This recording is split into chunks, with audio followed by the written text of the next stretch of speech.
warahmatullahi wabarakatuh. Waalaikumsalam warahmatullahi wabarakatuh. Selamat pagi Bapak Ibu kader semuanya. Masih kenal sama saya nggak? Nggak kenal ya? Kenalan dulu ya. Saya Dr. Stefani dari Puskesmas Kecamatan Tebet.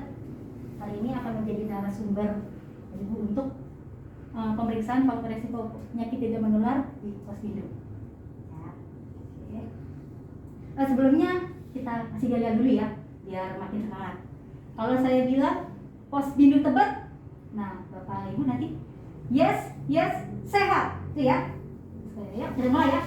Posbindu Tebet, Yes, sehat. Sekali lagi ya. Posbindu Tebet, Yes, sehat. Oke, saya masuk ya. Oke, tujuan pembelajarannya. Hari ini hasil belajarnya itu peserta atau Bapak Ibu kader sekalian itu diharapkan mampu melakukan pemeriksaan faktor risiko PTM sesuai dengan materi yang akan saya sampaikan. Oke, indikatornya peserta atau Bapak Ibu sekalian mampu menjelaskan cara pemeriksaan faktor risiko PTM, lalu dapat mengidentifikasi pemeriksaan faktor risiko PTM dan dapat melakukan interpretasi hasil pemeriksaan faktor risiko PTM. Ya. Oke, nah sebelumnya harus ada kesepakatan dulu nih biar acaranya enak.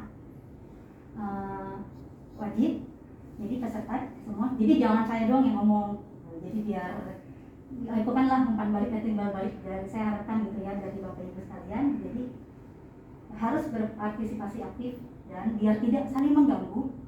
Diharapkan selama pelatihan ini berjalan tidak menggunakan handphone dulu ya. Oke. Setuju ya? Setuju ya? Oke. Kita deal ya. Oke. Nah, sebenarnya poinnya itu ada ya, apa aja sih faktor risiko PTM yang diperiksa dan bagaimana cara melakukan pemeriksaan faktor risiko PTM. Oke. Nah, pemeriksaan faktor risiko PTM itu ada 3 yang dilakukan di Posbindu. Ya, yang 3 kita bisa lakukan: tekanan darah, gula darah, dan tajam pendengaran. Untuk kali ini saya akan membahas yang pemeriksaan tekanan darah. Ya, biar lebih fokus, biar lebih paham. Ya, Bapak Ibu sekalian. Deal ya? Iya dong. Bentar ya. Oke, sebelum pemeriksaan tekanan darah biasanya itu perlu persiapan subjek nih. Jadi kalau pasien Posbindu yang datang, ini harus masuk dulu ke dalam pikiran Bapak Ibu dulu ya. Jadi kalau dia baru datang, baru lari, apalagi habis aktivitas fisik, bawa apa, jangan langsung diperiksa tekanan darahnya dulu, suruh duduk dulu, ya. Jadi dia tidak boleh beraktivitas fisik, olahraga, merokok atau makan 30 menit sebelum pengukuran. Jadi suruh duduk dulu 15 menit lah minimal. Jangan sampai pas lagi terengah-engah diukur, nanti hasilnya nggak balik. Jadi tinggi biasanya. Lalu hindari stres, yaitu ya. Lalu pada saat pengukuran, posisi pasiennya itu kan duduk, ya dong. Ukur tensi nggak ada. Pasiennya harus duduk, ya. Lalu kakinya nggak menyilang. Nggak boleh menyilang seperti kaki dari segitu ya. Dia harus datar menyentuh lantai, agak sedikit. Ya, gitu ya. Tuh kakinya santai. Nggak boleh juga menggantung kayak berfitri. Ya, gitu ya. Apalagi dinaikin tuh kayak mana. Ya. Terus lengan di atas meja itu, lengan kan posisinya di atas meja. Ya, biar dia sejajar dengan jantung. Tujuannya seperti itu. Nggak boleh menggantung, nggak boleh lebih tinggi. Ya. Terus tangannya nggak boleh di kepala, ya. Jadi kalau dia menghadap ke atas, tangannya harus diikat, ya. Lalu lengan bajunya usahakan disisihkan ya. Jadi tidak ada hambatan. Kalau dia pakai jaket, lepaskan dulu jaketnya. Ya. Jadi jangan terlalu tebal, nanti konsepnya normal, ya. Lalu selama proses pemeriksaan, pasiennya jangan berbicara, jadi jangan diajak ngobrol, ya Bapak Ibu ya. Dia harus tenang, jangan banyak bergerak selama proses pengukuran. Dan biasanya kalau tensi itu kan, ini kan alatnya ya, dia kan ada saya kasih tahu ke pasiennya dulu. Kalau pasiennya belum tahu ya, dia tuh akan ada sensasi rasa yang ditekan di lengan atas itu. Tapi itulah pada saat alatnya sudah berfungsi, paling kasih tahu pesertanya seperti itu ya. Nah untuk pemeriksaan selain kita menyiapkan subjeknya, harus siapkan alatnya dulu, prosedur, nanti dan yang terakhir interpretasi hasil ya. Oke. Nah, siapkan alatnya tentu yang perlunya tensinya dong, nggak ada tensinya. Ini namanya tensimeter digital, udah tahu ya? Tahu ya. Nah ini mansetnya. Manset ini kita ambil yang besar, karena peserta posbindu kan bukan anak-anak. Jadi manset besar ini untuk dewasa. Ya. Lalu tentu baterai, karena kalau nggak ada baterai jalan. Ya. Di baterainya biasanya butuh yang AA 4 buah. Biasanya. Nah ini kalau udah nggak dipakai lagi, misalnya kalau udah kelar posbindu itu mau disimpan nih. Nah itu kalau dia bisa dicopot nih, mansetnya dicopot aja nih, Bapak Ibu ya, biar alatnya awet. Ya, dan baterainya dicopotin ya, dilepas, jangan simpan di dalam alatnya. Dan jangan lupa untuk ganti baterainya secara berkala, biar hasilnya lebih akurat ini ya. Nanti saya. Nah, dari tadi ya prosedur sebelum pengukuran, pasang baterainya tetap. Kalau nggak ada baterainya, kalau nggak dicek kenapa nggak nyala nih? Taunya nggak ada baterainya. Ada yang begitu tuh, ya. Oke, udah dipasang baterainya. Nah, kalau mansetnya bisa dilepas, pasang mansetnya. Ya, ini persiapan alatnya. Nah, terus yang kedua ini, nah dipasang nih. Kita pasang mansetnya di yang atas. Mau sebelah kiri sebelah kanan sebenarnya nggak terlalu masalah. Yang penting posisi dia, tangannya nggak boleh menggantung ya. Soalnya kalau di sebelah sini, saya contohnya sebelah sini. Bajunya kan di sini kan. Nah pasang mansetnya itu sekitar 2 jari di atas siku ya. Jangan ke bawahan, jangan di sikunya, tapi dikasih jarak sekitar 2 jari. Kalau sudah pasang, pastikan nanti selangnya ada di tengah-tengah, ya, nggak boleh terbelit-belit. Nanti dipasang. Nah, direkatkan. Nah, kalau udah direkatkan kan, udah tinggal siap. Gampang banget kok ini. Ini tinggal dipencet tombol startnya. Nanti dia akan meng-squeeze sendiri, dia akan mempas sendiri, akan ada sensasi rasa tertekan di atas. Itu ya. Ada mau tanya nggak abis ini? Jelas? Jelas. Saya nanya kalau gitu. Kalau misalnya, saya tanya ya, kalau persiapan untuk cek tensi, untuk tensimeternya itu persiapannya apa aja? Dari yang alatnya dulu? Alat tensi dong. Ya, ada alatnya, lalu Manset, dan baterai. pasang baterainya tahu? Tahu. Tinggal ini ya. Iya. Nah, kalau persiapan dari subjeknya gimana? Untuk pasiennya, kalau boleh nggak dia habis lari-lari masih ngos-ngosan langsung dicek tensinya? Nggak boleh, istirahat dulu. Oke, good. Ya. Nah, nanti habis ada hasilnya nanti saya ajarin juga gimana ya. Nah ini ya, bener ya, mansetnya, lalu duduknya harus tegak dan santai, kakinya jangan disilangkan. Nah mansetnya tangan diletakkan di meja ya, biar sejajar dengan jantung. Yang nggak boleh, tuh pas lagi dikukur tensinya ngomong, kalau bicara atau gerak-gerak itu biasanya nanti error, atau dipegang-pegang mansetnya, alatnya ngambek nanti, gitu ya. Oke. Nah, interpretasi hasil. Ini ada yang 118, ada yang 78, ada yang 70. Itu apa sih?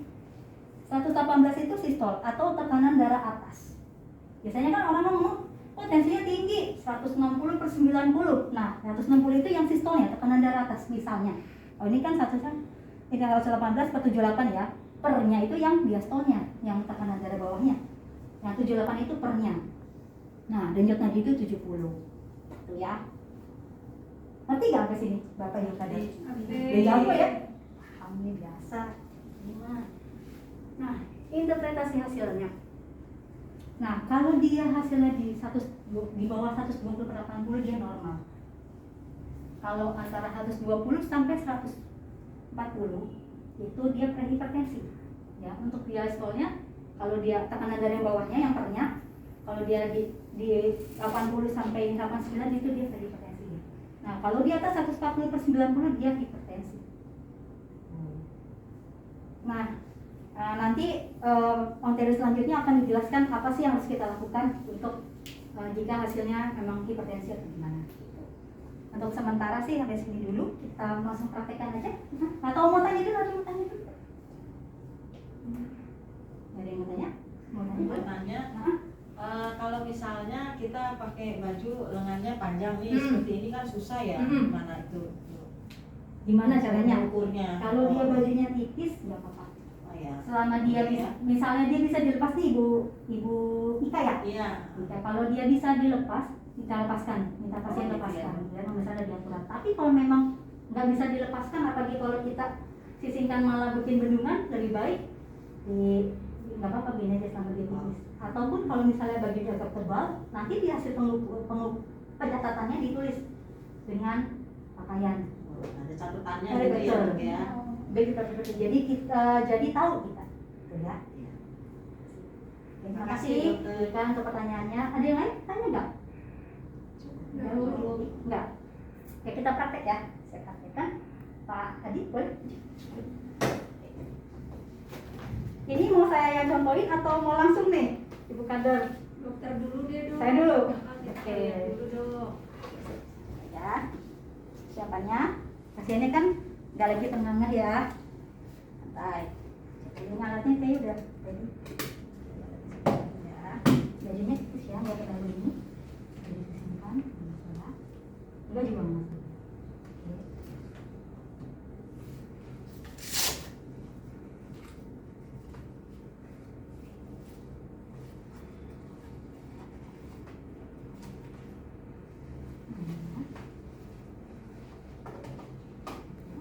Ini selangnya di tengah-tengah, pasang sekitar 2 jari ya.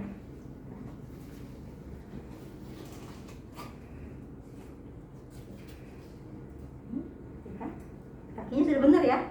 Tadi lakinya kenapa? Kakinya gimana? Tidak boleh Tidak begini. menyerang dan menyentuh. Ke lantai. Tangannya bagus ya, dia udah taruh di atas meja, tidak menggantung. Dan ini taruh tangannya terbuka. Ya, nggak boleh dikepal. Kalau dikepal kita wajar biar dia. Oke, ini tinggal diajak aja. Nanti selama pengukuran akan ada rasa sensasi tekan ya Pak. Itu alatnya sudah terisi. Dok itu kalau mengepal ngaruh ya dok ya? Ngaruh. Ngaruh jadi tensinya bisa tinggi gitu ya dok kalau tangan kita dikepal atau oh. Karena ada tekanannya. Ujungnya di ujungnya ada tekanan. Oh gitu. Jadi lebih baik dia.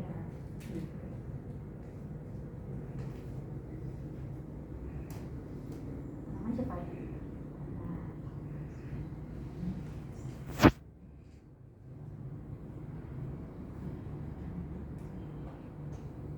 Oke. Coba Bapak Adi baca ukuran tensinya gimana? 46 Per per 104. Tadinya 8. tadinya 87. Ini tinggi apa? Rendah Pak? Tinggi ya? Iya. Punya darah tinggi? Enggak ya? Enggak. Hah? Punya? Iya. Enggak. Ya udah. Tapi nanti dicek ulang. Tapi nanti materinya akan lebih mendalam pada materi selanjutnya ya. Ada yang mau coba? Nah, tadi mau coba? Atau Mbak Ika? Mau coba nggak untuk mengukur tensi? Itu ya? Enggak ya? Udah. Makasih ya Bapak Terima kasih, Adi. Bapak. Mari. Nah, ada yang mau tanya nggak? Udah jelas semuanya? Jelas. Jelas dok. Pos bingung tepat? Yes, sehat. Oke. Berarti saya bisa simpulkan ya untuk pemeriksaan faktor resiko PTM hari ini yang kita pelajari adalah pemeriksaan tekanan darah. Sebelum sebelum pemeriksaan dilakukan, penting untuk dipersiapkan alatnya, dari alat tensimeternya, mansetnya dan datanya, lalu persiapan subjeknya. Ya. Jadi subjek yang diperiksa itu lebih baik pada tenang, tidak stres, ya posisi duduknya, posisi lengannya di atas meja, posisi duduknya harus tegak, kakinya tidak menyelam dan harus menyentuh lantai dengan kemudian pada saat pemeriksaan masker dipasang 2 jari di atas siku ya, betul.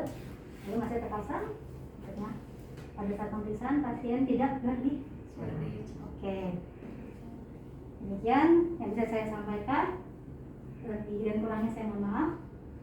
Waalaikumsalam warahmatullahi wabarakatuh. Waalaikumsalam warahmatullahi wabarakatuh.